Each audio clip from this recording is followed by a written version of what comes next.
মহান মুক্তিযুদ্ধ, স্বাধীনতা ও বিজয়ের 53 বছর অতিক্রান্ত হচ্ছে। আমরা আজকে এই বিষয়ের উপরে সংক্ষিপ্ত আলোচনা করব। মুক্তিযোদ্ধা সংসদ সন্তান কমান্ড কেন্দ্রীয় কমিটির সভাপতি এবং মুক্তিযুদ্ধ প্রজন্ম কেন্দ্রীয় কমিটির সম্মানিত চেয়ারম্যান জনাব মেহেদী হাসানের সাথে। জনাব মেহেদী হাসান, আমরা আপনার কাছ থেকে জানতে চাইব আজকে এই যে মহান স্বাধীনতা এবং বিজয়ের 53 বছর অতিক্রান্ত হলো, এর প্রত্যাশা, প্রাপ্তি এবং বর্তমান প্রেক্ষাপট এ বিষয়ে আপনি কিছু আলোচনা করবেন। ধন্যবাদ জনাব হাবিবুর রহমান হাবিব, বীর মুক্তিযোদ্ধা আহসান হাবিব, বীর মুক্তিযোদ্ধা সন্তান। আপনাকে ধন্যবাদ প্রিয় সহযোদ্ধা। একটা সুন্দর বিষয় আপনি উপস্থাপন করেছেন, যে বিষয়টা আমাদের অস্তিত্বের সাথে সম্পর্কিত। এখানে প্রশ্ন আসছে স্বাধীনতা এবং বিজয়। সেই স্বাধীনতা এবং বিজয়ের প্রশ্নটা যখন বা প্রসঙ্গটি যখন আসে, তখন একটা প্রসঙ্গ অবশ্যই আছে, সেটা হচ্ছে মুক্তিযুদ্ধ। আর মুক্তিযুদ্ধের সাথেই হচ্ছে আমার আপনার পরিচয় বা অস্তিত্ব। কারণ আমার আপনার বাবা 1971 সালের মহান মুক্তিযুদ্ধে জীবন বাজি রেখে ওনাদের সেই যৌবন বয়সের মূল্যবান সময়টা দেশের জন্য, মাতৃভূমিকে শত্রুমুক্ত করার জন্য দিয়েছে। আমি একজন মুক্তিযোদ্ধার সন্তান হিসেবে আমি গর্বিত। তবে যে বিষয়গুলো আসে, মুক্তিযুদ্ধটা মূলত আপনার শুধু 26শে মার্চ বা থেকে 16ই ডিসেম্বরের মধ্যে সীমাবদ্ধ না বিষয়টা। কারণ এটা সশস্ত্র যুদ্ধ হয়েছে 9 মাস, কিন্তু এই যে মুক্তির যে সংগ্রাম, এই সংগ্রাম কিন্তু দীর্ঘদিনের সংগ্রাম। আপনারা জানেন যে আমরা প্রায়ই বলে থাকি যে বাংলা, এই বাংলা বিশ্বের মধ্যে একটি পরিচিত স্থান, যার গৌরব, ঐতিহ্য সারা পৃথিবীতে শিল্প, সাহিত্য, সংস্কৃতি, শিক্ষা দীক্ষা সবকিছু ব্যাপক, বাংলার পরিচিতি ব্যাপক। আজকে আমরা যে বাংলাটা দেখি, আসলে ভারতবর্ষের গৌরব বা পরিচয়ের একটা জায়গা ছিল, সেটা হচ্ছে বাংলা। আপনারা শুনে থাকবেন যে এম্পায়ার অফ বেঙ্গল, সেই এম্পায়ার অফ বেঙ্গলের বিস্তৃতি কত ছিল। তারপর আসছে সালতানাত অফ বেঙ্গল, সালতানাত অফ বেঙ্গলের পরে আসছে বেঙ্গল, অবিভক্ত বাংলা বলি। এরপরে হচ্ছে আমাদের বাংলাটাকে দুটো ভাগ করে দেওয়া হলো, পার্ট অফ বেঙ্গল, ইস্ট এবং ওয়েস্ট। একটা পর্যায়ে আপনারা জানেন যে 1947 সালে ভারত ভাগ হয়ে গেল। দুর্ভাগ্যবশত সেই ভারতের ভাগ হওয়ার সময় টেবিলে বসে করমচাঁদ গান্ধী, জওহরলাল নেহরু, তারপরে ব্রাহ্মণ পুত্র জিন্না পুঞ্জা, পরবর্তীতে তিনি মুসলিম নাম ধারণ করছেন, বলেন ওনার নাম মোহাম্মদ আলী জিন্না। আসলে ওনার নাম মোহাম্মদ আলী জিন্না না, উনি জিন্না পুঞ্জা, একজন ব্রাহ্মণের সন্তান। তো এই জিন্না পুঞ্জা, করমচাঁদ গান্ধী, জওহরলাল নেহরুতে রাজনৈতিক হিসাব নিকাশ, প্রেক্ষাপট, তাদের স্বার্থ, বিভিন্ন কিছু রক্ষা করতে যেয়ে তারা টেবিলের মধ্যে বসে এই অক্সফোর্ড বিশ্ববিদ্যালয়ের এই সাবেক লোকজনগুলো ভারতটাকে ভাগ করে ফেললো। ভারতটাকে ভাগ করে একটা রাষ্ট্রের জন্ম করলো পাকিস্তান। পাকিস্তান নামে ভারতের কোনো প্রদেশ ছিল না, কোনো রাজ্য ছিল না, কোনো স্থান ছিল না, কিন্তু পাকিস্তান হয়ে গেল। সেটা কি হলো? পাকিস্তান ভাগ করে দেওয়ার পরে সেই পাকিস্তানের অংশের দায়িত্ব নিল, দেওয়া হইল জিন্নাকে, আর ভারতের অংশ দায়িত্বে থাকলেন নেহরু, অন্যান্য যারা আছেন।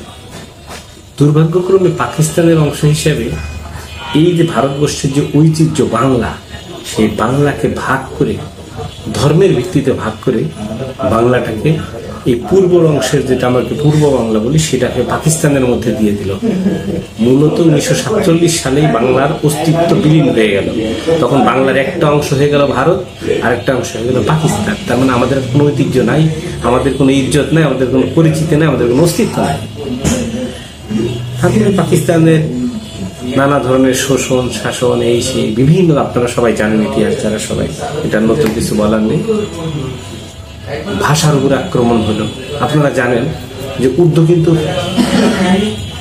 পাকিস্তানের, এখন ভারতের যে অঞ্চলগুলো পাকিস্তানের অংশ হিসেবে গিয়েছে, প্রদেশ বা রাজ্য যেগুলো নিয়ে পাকিস্তান, কোনো একটা রাজ্যের ভাষা কিন্তু উর্দু না। এই উর্দু কিন্তু ভারতেরই একটা অংশের ভাষা ছিল। সেই ভাষা পরবর্তীতে পাকিস্তানের উপরে চাপিয়ে দেওয়া হয়েছে। আবার পাকিস্তান যে রাষ্ট্র হয়েছে, সেখানে পাকিস্তান যে শব্দগুলো, তার মধ্যে বাংলার নাম নাই, বিটা নাই, আপনারা কোথাও খুঁজে পাবেন না। তো যাই হোক, সেই বাঙালি তাদের চিরচরিত শহর ব্রিটিশের বিরুদ্ধে আন্দোলন করেছে। আর বাঙালির আন্দোলন সংগ্রামের ইতিহাস ব্যাপক। বাঙালি ভাষার জন্য আন্দোলন করলো 52 সালে, আপনারা জানেন। তারপর 1971 সালে মহান মুক্তিযুদ্ধ। আমি মুক্তিযুদ্ধের প্রশ্নটা যখন আসে, তখন সর্বাগ্রে শ্রদ্ধা করে স্মরণ করতে চাই মহান মুক্তিযুদ্ধে যারা সংগঠক বৃন্দ, যারা রাজনৈতিক বৃন্দ, ব্যক্তিবর্গ ছিলেন, ধাপে ধাপে বিভিন্নভাবে যারা বাংলাদেশের এই মুক্তির সংগ্রামকে ত্বরান্বিত করেছে, অনেকেই করেছে। সর্বোপরি যিনি অধিক ত্যাগ করেছেন, তিনি হচ্ছেন বাঙালি জাতির পিতা বঙ্গবন্ধু শেখ মুজিবুর রহমান। উনি হচ্ছেন মহান মুক্তিযুদ্ধের সর্বাধিনায়ক। আপনারা জানেন যে 1971 সালে মুক্তিযুদ্ধের সময় যে সরকার গঠিত হয়েছিল, সেই সরকার আবার একটু পূর্বে আসতেছে। আপনার 70-এর নির্বাচন নিয়ে আমাদের কিছু কথা বলা দরকার, কারণ ইতিহাস অনেকেই আমরা আমার নিজেদের মতো করে ব্যবহার করেছি। 70-এর নির্বাচনে যে রাজনৈতিক দলগুলো নির্বাচনে অংশগ্রহণ করেছিলেন পাকিস্তানের জাতীয় পরিষদে, সেই নির্বাচনে পাকিস্তান জাতীয় পরিষদে এক সংখ্যাগরিষ্ঠতা লাভ করেছিলেন আওয়ামী লীগ নামে রাজনৈতিক সংগঠন। এবং দুইটা পাকিস্তান, পূর্ব এবং পশ্চিম পাকিস্তান মিলে একজন লোক দুইটা আসনে নির্বাচন করে জয়ী হয়েছিলেন, সে হচ্ছে শেখ মুজিবুর রহমান। সেই নির্বাচনের সংখ্যাগরিষ্ঠ, আপনারা ইতিহাস জানেন যে পাকিস্তান নিয়ম মাফিক কাজ করছে না, ক্ষমতা হস্তান্তর হচ্ছে না, সরকার গঠন করছে না। এইভাবে তারপর 25শে মার্চ আমাদের উপরে গণহত্যা হলো। সর্বোপরি মুক্তিযুদ্ধের ঘোষণা আসলো। ইতিমধ্যে 7ই মার্চের ভাষণ আপনারা জানেন যে সেখানে অনেক মূল্যবান দিক নির্দেশনা, ইনডাইরেক্টলি সেটাই মুক্তিযুদ্ধের ঘোষণা, কিন্তু সরাসরি দিলে তখন পাকিস্তানের আইন ছিল এবং সেটা রাষ্ট্রদ্রোহী হয়ে যায়।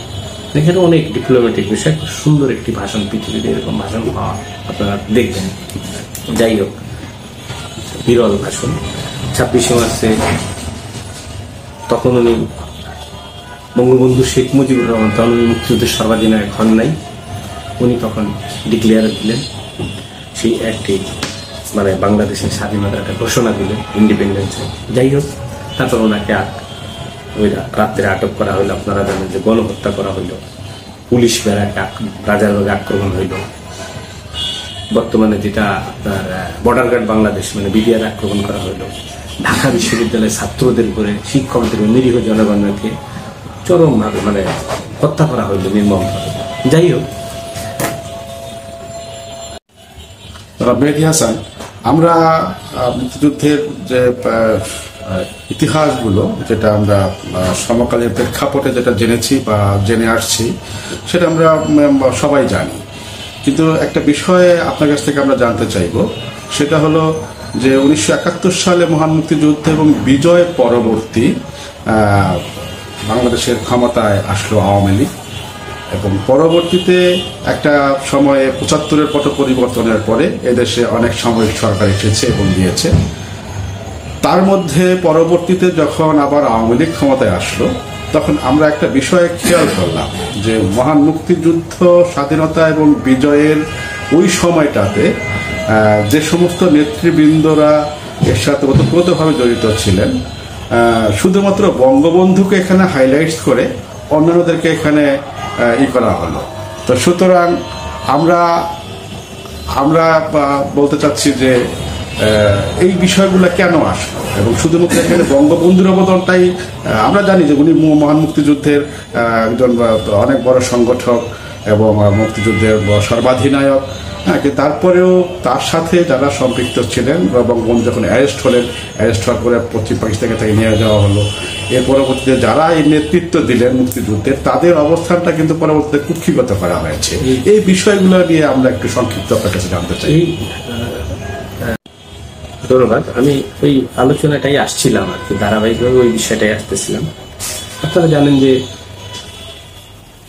বঙ্গবন্ধু শেখ মুজিবুর রহমানকে মুক্তিযুদ্ধের সর্বাধিনায়ক উনি রাষ্ট্রপতি নির্বাচিত করে মুক্তিযুদ্ধের সর্বাধিনায়ক করা হয়, এবং ওনার অবর্তমানে বাংলাদেশের যিনি অস্থায়ী রাষ্ট্রপতি বা আমরা উপরাষ্ট্রপতি বলি, তাহলে সৈয়দ নজরুল ইসলাম, এবং উনার যদি আমরা সেই হিসাব ধরি তাহলে উনি হচ্ছেন ভারপ্রাপ্ত সর্বাধিনায়ক মহান মুক্তিযুদ্ধের। আমরা কিন্তু এই আইডেন্টিটিটা ওনাকে আমরা দেই না। তারপরে ওই সরকারের আপনারা জানেন যে প্রধানমন্ত্রী যিনি ছিলেন তাজউদ্দিন আহমেদ, এবং ওনার মন্ত্রিসভায় আরো 3 জন লোক ছিলেন।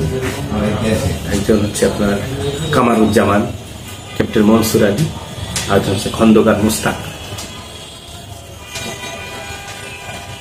মহান মুক্তিযুদ্ধ চলাকালীন সময়ে খন্দকার মুস্তাক গণ বা ছাত্রলীগের প্রাক্তন অনেক নেতৃবৃন্দ বা আওয়ামী লীগের একটা অংশ, যারা তাজউদ্দিন আহমেদের নেতৃত্বকে মেনে নিতে চাচ্ছিলেন না বা মেনে নিতে পারছেন না, এবং তারা নানাবিধ ষড়যন্ত্র করেছেন। ইভেন কি অনেকে তৎকালীন ভারতের প্রধানমন্ত্রী শ্রীমতী ইন্দিরা গান্ধীর কাছেও তাজউদ্দিন সরকারের বিরুদ্ধে কথা বলেছে।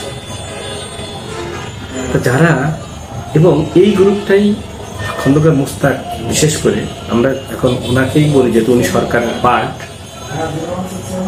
এই যারা ছিলেন তারাই কিন্তু আপনার মুক্তিযুদ্ধের সময় কনফেডারেশনের একটা প্রস্তাব দিয়েছিলেন।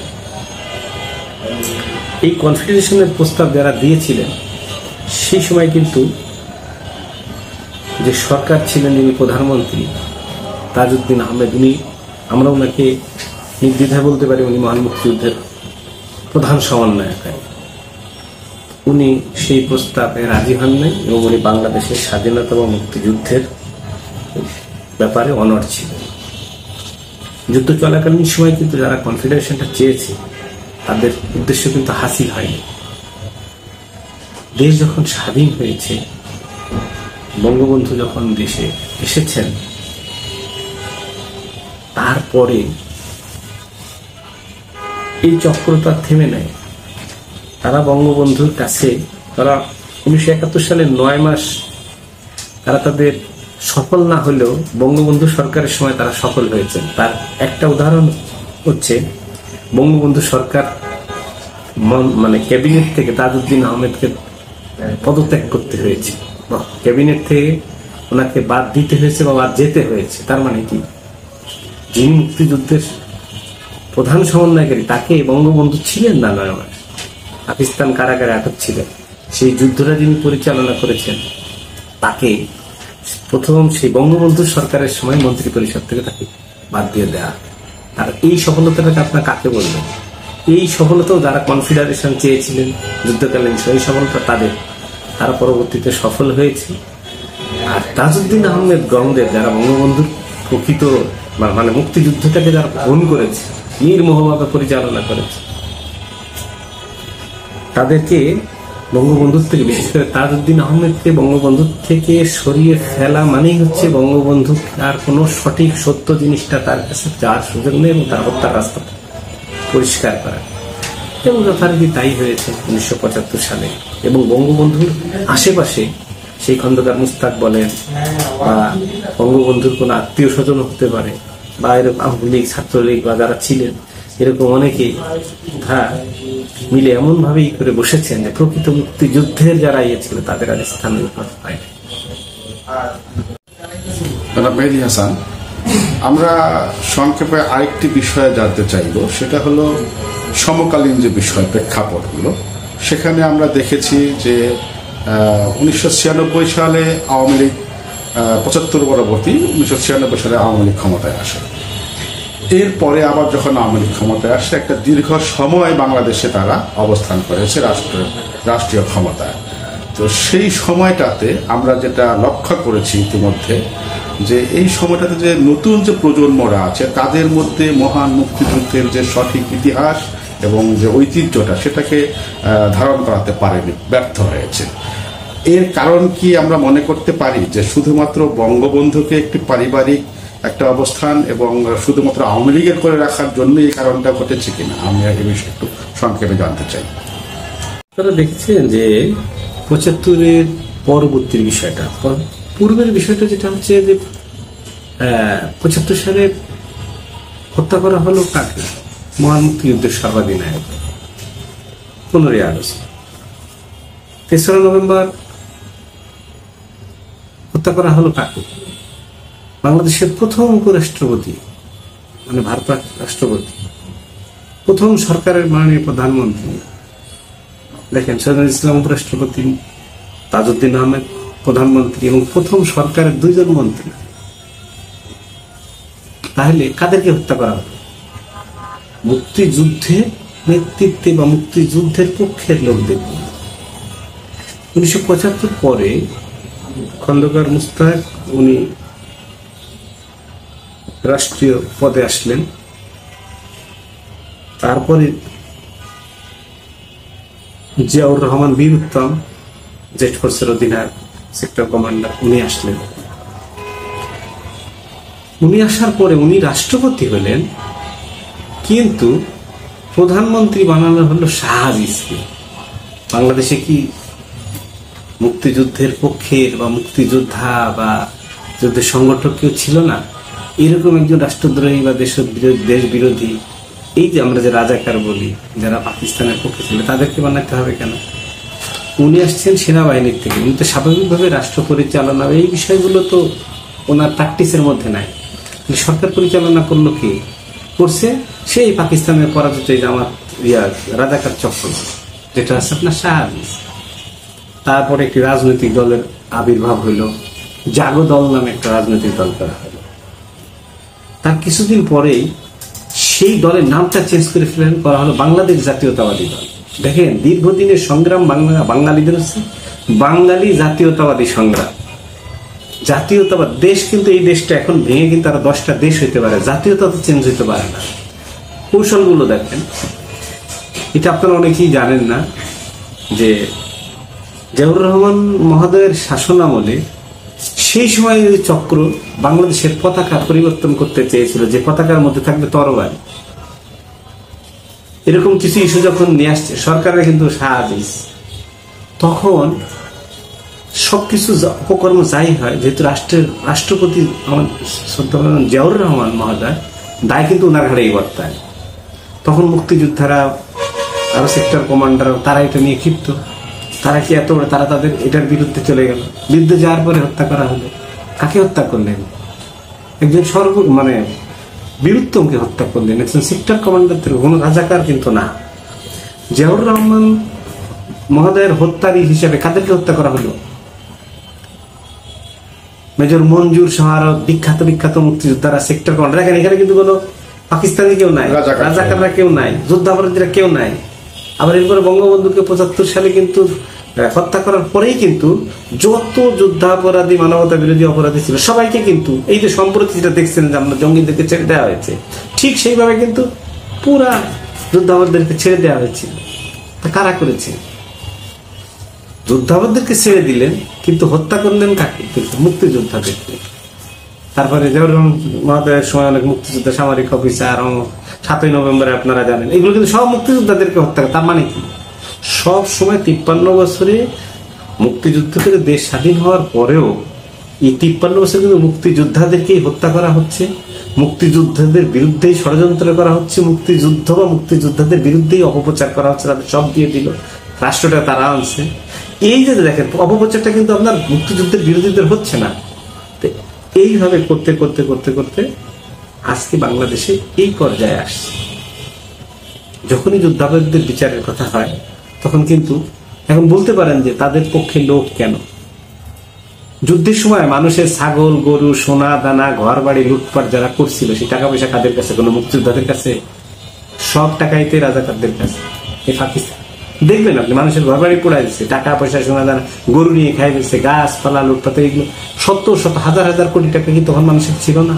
এই বাংলার তখন তো মানুষ সোনা দানা পত্র ছিল না, তার গেল কোথায়? তো এরা হচ্ছে টাকার মালিক হয়েছে। এখন এরা টাকা দিয়ে সবকিছু করতে চায়, এদের একটা ইন্টারন্যাশনাল বলয় হয়েছে। আপনারা জানেন যে জামাত ইসলামের জন্ম, যিনি আলামুদ্দিন সন্তান কিন্তু বাংলাদেশে আসছিলেন, উনি বক্তব্য দিচ্ছেন জামাত ইসলামের বিরুদ্ধে। এখন যে বিষয়টা হচ্ছে, এই যে ষড়যন্ত্র, নতুন প্রজন্ম কি দেখছে?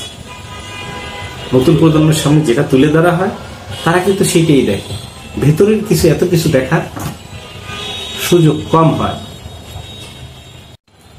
জনাব মেহেদী হাসান, তাহলে কি আমরা এই বিষয়টা বলতে পারি যে 1975 সালে বঙ্গবন্ধু এবং তার সপরিবারকে হত্যা করা হয়েছে, এর পরবর্তীতে জিয়াউর রহমান প্রেক্ষাপটের ভিন্নতাভাবে সে ক্ষমতায় এসেছিলেন এবং পরবর্তীতে তাকেও হত্যা করা হয়েছে? তার মানে কি এই বিষয়টা দাঁড়ায় যে বাংলাদেশ থেকে মহান মুক্তিযুদ্ধের যে মূল যে লোকগুলা ছিলেন তাদেরকে নিশ্চিহ্ন করা, মুক্তিযুদ্ধের ইতিহাসকে নিশ্চিহ্ন করার জন্যই কি মানে কালের পরিবর্তে এই সমস্ত হত্যাকাণ্ডগুলো হচ্ছে কিনা? এখানে যে বিষয়টা আসে, এখানে সেই ব্রিটিশ বেনিয়াদের সেই কৌশলটাই আসে, ডিভাইড অ্যান্ড রুল, বিভক্তি করে শাসন করবে। তা সেই ডিভাইড অ্যান্ড রুল করার জন্যই তো জামাত ইসলামকে তৈরি করছিল ব্রিটিশরা। এখন মুক্তিযোদ্ধাদেরকে বিভিন্ন ভাবে ডিভাইড করছে। মুক্তিযুদ্ধ যদি 71-এ গেছে, আমার কথা যে মুক্তিযুদ্ধ করলে কি তার আওয়ামী লীগ করতে হবে কোনো কথা আছে?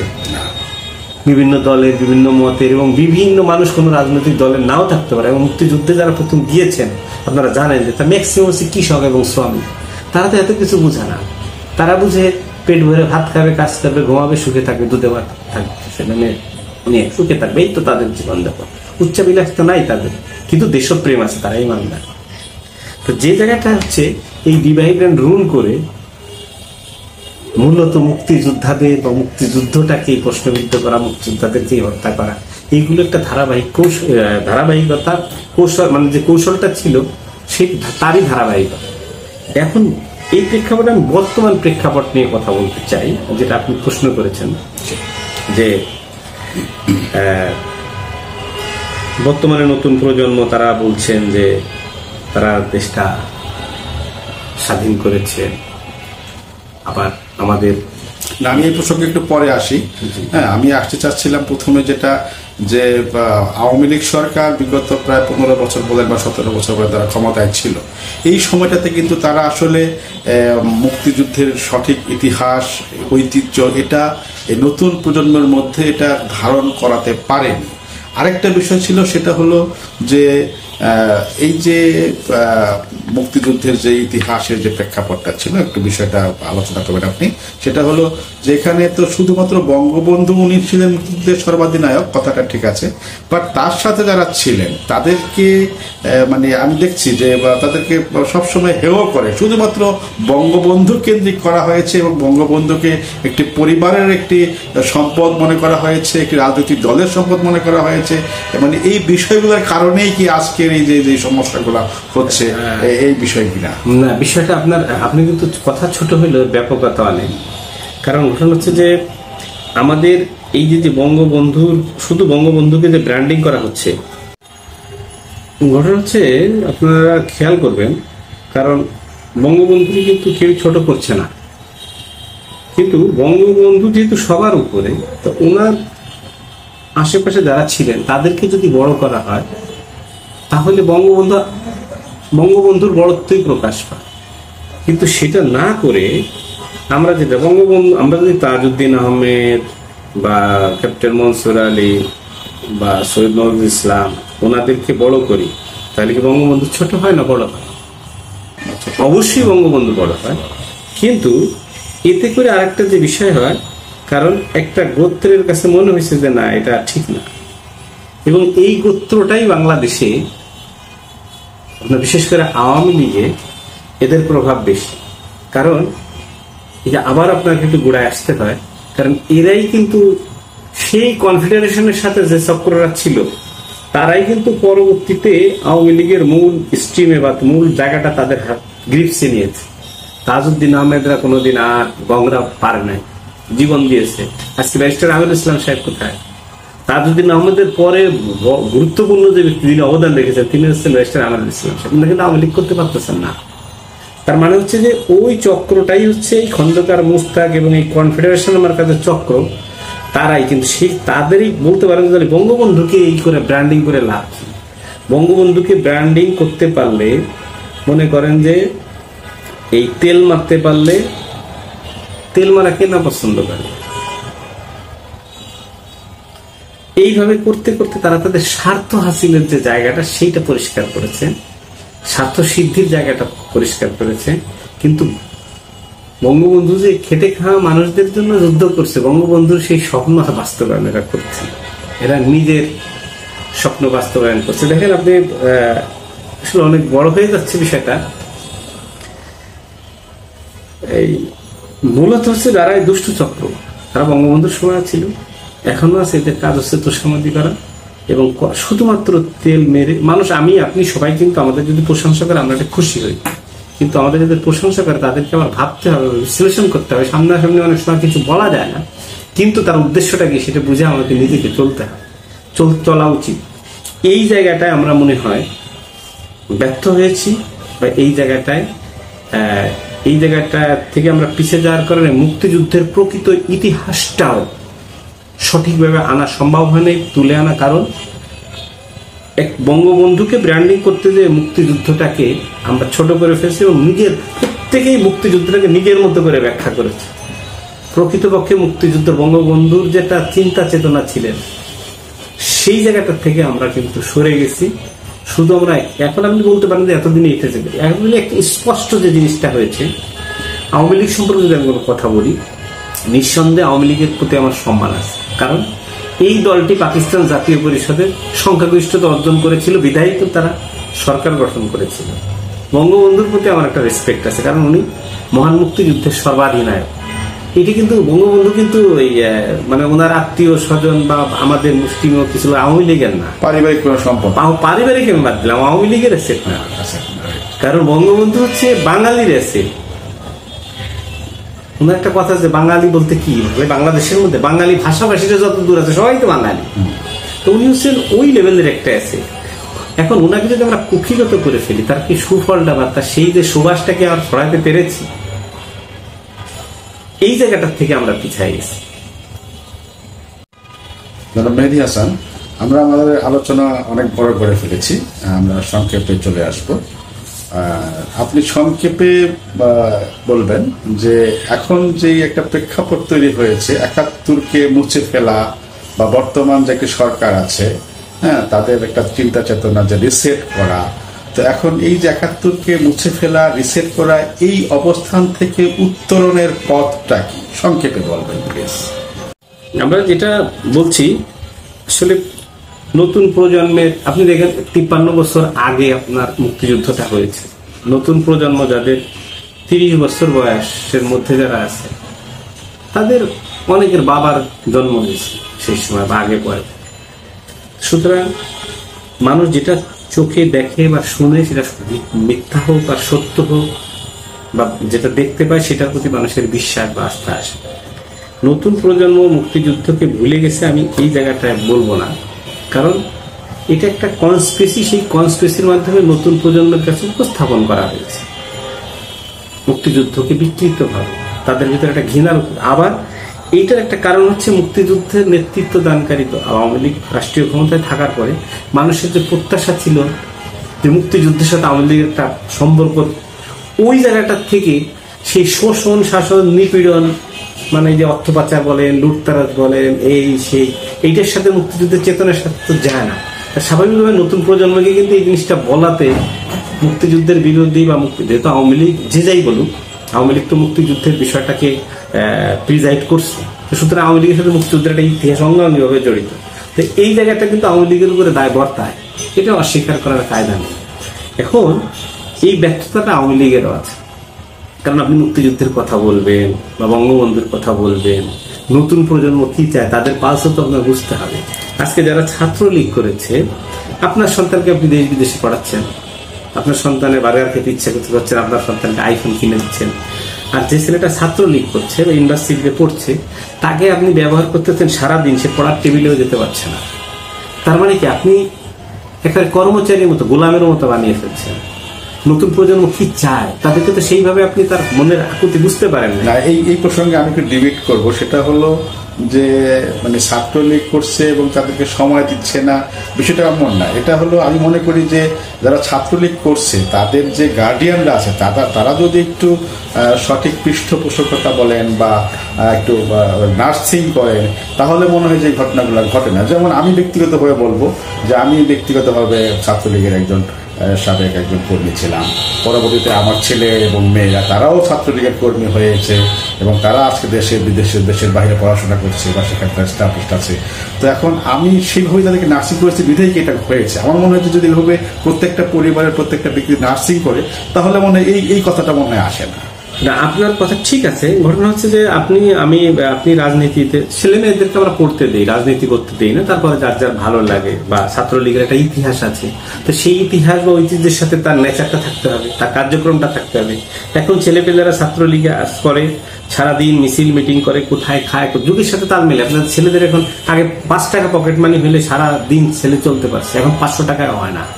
সেই ছেলেকে আপনার এই করছেন, বা ছাত্রলীগ আজকে করছে, ছাত্রলীগ করার পরে সে অন্য সংগঠন করবে, তার ভবিষ্যৎ কি? আপনার ছেলের জন্য যদি ইংল্যান্ডে আমেরিকা বাড়ি করেন, 2 নম্বর করেন, দুর্নীতি করে টাকা পাচার করেন, আপনার ছেলের গাড়ি লাগে, বাড়ি লাগে, 25 বছর বয়সে ছেলের বিয়ে দেন, তো যে ছেলেটা কর্মী তারও তো কোনো না কারো সন্তান আছে, তাকে আপনার দায়িত্ব নাই, নাকি শুধু ইউজ করে আপনি ছেড়ে দিচ্ছেন?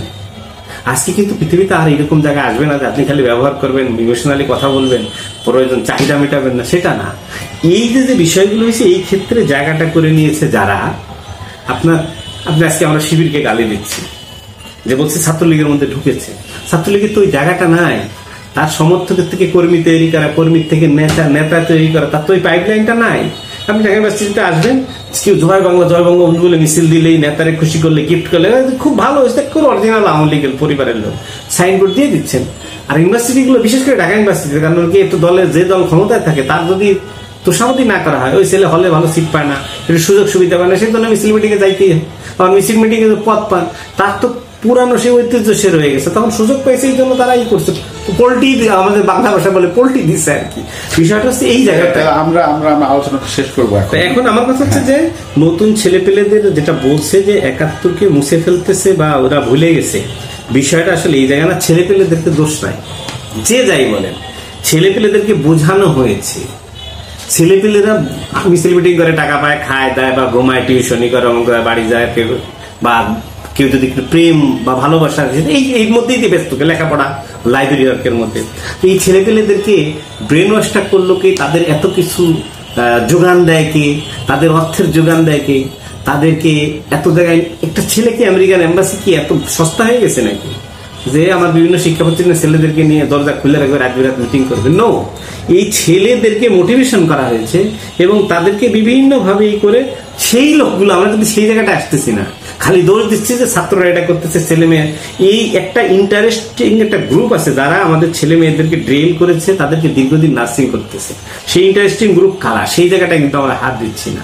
আজকে ডক্টর ইউনূস সাহেব আপনার এই যে 5ই আগস্টের পরে 8 বা 9ই আগস্টে দেশে আসছে, তা এর মধ্যে যে ছাত্রদেরকে আসিফ নজরুল সাহেব গংরা নার্সিং করলেন, উস্কানি দিলেন, অমুক করলেন, তো এই যে যত হত্যার দায়, তাহলে এগুলো কার ঘাড়ে পড়ে? সব তো আসিফ নজরুল সাহেবের ঘাড়ে পড়ে। কিন্তু কৌশল দেখেন, ডক্টর ইউনূস সাহেব বাঙালির যে যাই বলুক একটা গর্ব, আন্তর্জাতিক একটা খ্যাতি আছে, ওনার সেই খ্যাতিটাকে পুঁজি করে ওনার ঘাড়ে বন্দুক রাখছে, রেখে এখন যত অপকর্ম হচ্ছে সব দায় কিন্তু ওনার।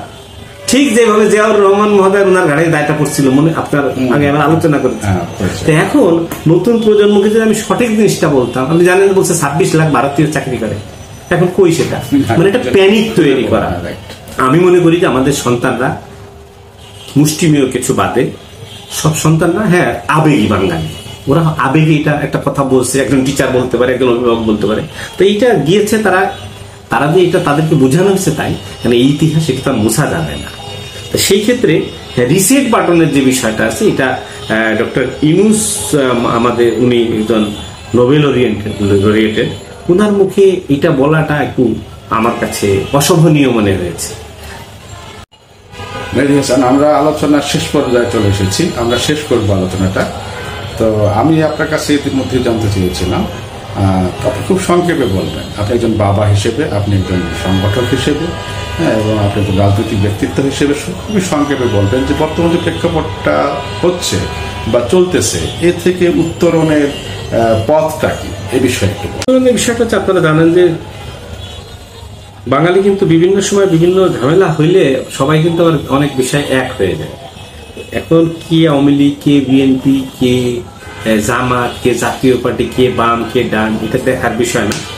মূল যে জায়গাটা আসতে হবে, দল মত আপনার যাই থাক, দেশটা কিন্তু সবাই। এখন এই দেশের পক্ষে কে, এই দেশের বিপক্ষে কে, দেশকে কে ওন করে, দেশকে কে ওন করে না, এই বিষয়টা কিন্তু চলে আসছে। এক গ্রুপ বলতেছে যে তারা পাকিস্তানের পক্ষে, তারা বাংলাদেশ ওন করে না। আর একটা গ্রুপ বলছে যে তারা ভারতের পক্ষে, ভারতের দালাল অমক আমেরিকা এইসে, তারা বাংলাদেশকে ওন করে না, তারা ভারতের স্বার্থ। মূল যে জায়গাটা হচ্ছে, যে যাই হোক না আমরা বলা বলি করি, বাংলাদেশকে আবার মোটা দাগে সবাই বলতেছে যে এটাকে স্টেবল করতে হলে একটা পার্মানেন্ট গভর্নমেন্ট লাগে। পার্মানেন্ট গভর্নমেন্ট থাকতে হলে কি করতে হবে? গণতান্ত্রিক পন্থায় একটা নির্বাচন দিতে হবে। কেন নির্বাচন? একটা সরকার তো হয়েছে, আমরা বলতেছি না, আইনজীবীরা বা বিভিন্ন মহল বলছে যে এটা আইন সিদ্ধ নয়, মানে সংবিধানের সাথে সাংঘর্ষিক। সব মিলায় যেটা আমার কাছে মনে হয়েছে যে একটি নির্বাচন দরকার, তার মানে অপশন একটা। আর আরেকটা বলছেন যে উনি তো প্রধানমন্ত্রী শেখ হাসিনা তো পদত্যাগ করেননি, ওনার তো সময় 5 বছর। তো উনি যদি পদত্যাগ করে পত্র না দেখাতে পারে, তাহলে তো উনিই প্রধানমন্ত্রী। তার মানে অনেকের ভাষ্য হচ্ছে 5 বছর ওনার টাইমটাই তো ওই পর্যন্তই।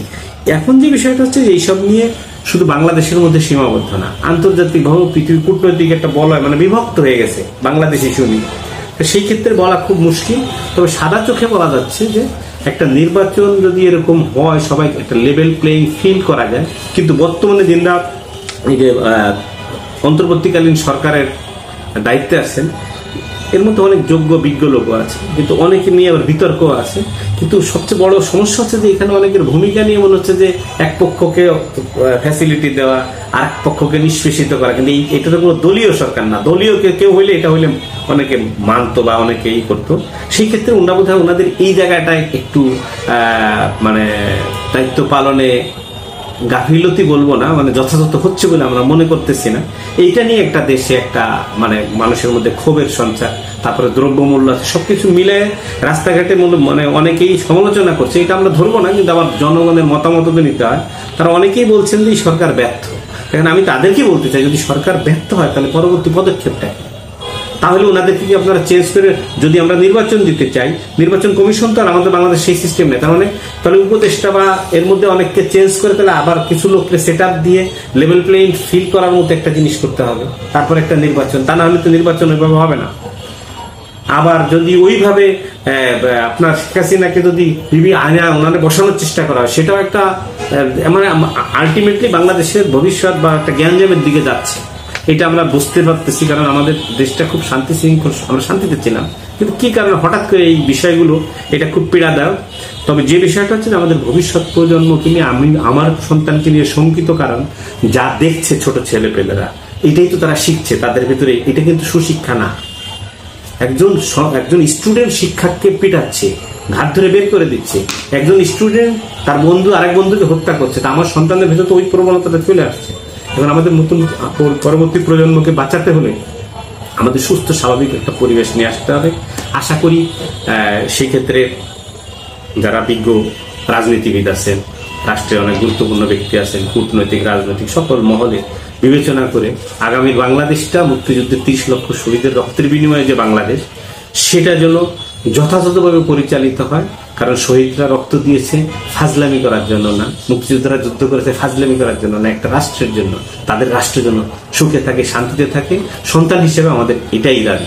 বিজয় দিবসে সবাইকে শুভেচ্ছা। ধন্যবাদ মেহেদী হাসান আপনাকে আজকে মূল্যবান আলোচনায় অংশগ্রহণ করার জন্য। আমরা পরবর্তীতে আরো বিস্তর আরো ব্যাপক বিষয় নিয়ে আলোচনা করব। ধন্যবাদ আপনাকে।